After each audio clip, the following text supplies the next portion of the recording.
বেশ কিছুদিন হলো তোমাদের সাথে একদমই ভিডিও দেওয়া হচ্ছে না, তো ভাবলাম আজকে একটু অন্যরকম ভিডিও নিয়ে আসি। তো আমি দেখো কোথায় যাচ্ছি, আজকে কিন্তু যাচ্ছি মন্দিরে। আমাদের এখানে কিন্তু শিব ঠাকুরের আজকে নতুন করে উদ্বোধন হলো। আগে একটা শিবলিঙ্গ ছিল, সেটা পাল্টে আবার নতুন করে লিঙ্গ স্থাপন হলো, সেই জন্য কিন্তু মন্দিরে চলে গেছিলাম।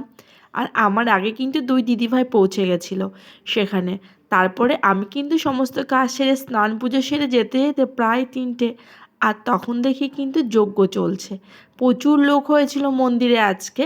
আর সত্যি খুব সুন্দর হয়েছে বাবার লিঙ্গটা। আর পাশে কিন্তু এবার নতুন করে নন্দীকে বসানো হয়েছে।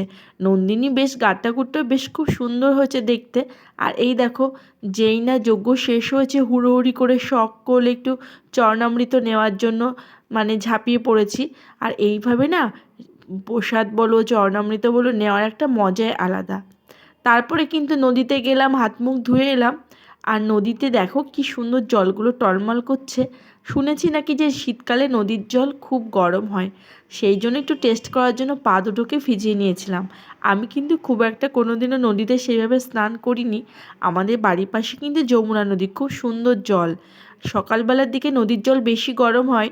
আর দেখো কি সুন্দর লাগছে নন্দীকে।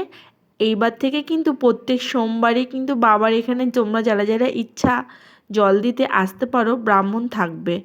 আর কিন্তু এখানে যারা যারা দেখছে সকলে কিন্তু আশেপাশে অনেক অনেক গ্রাম থেকে এসেছে আমাদের এখানে পুজো দিতে।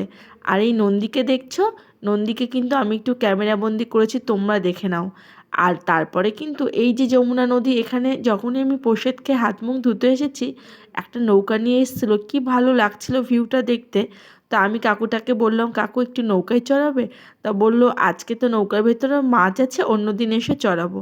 তো যাই হোক, আমার দিদিভাই আমাকে বকাবকি করছে, হ্যাঁ তুই পারিস নাকি উঠতে। যাই হোক, তারপরে আমরা কিন্তু সকলে মিলে প্রসাদ নিয়ে বাড়ি এলাম। আর আমার কাছে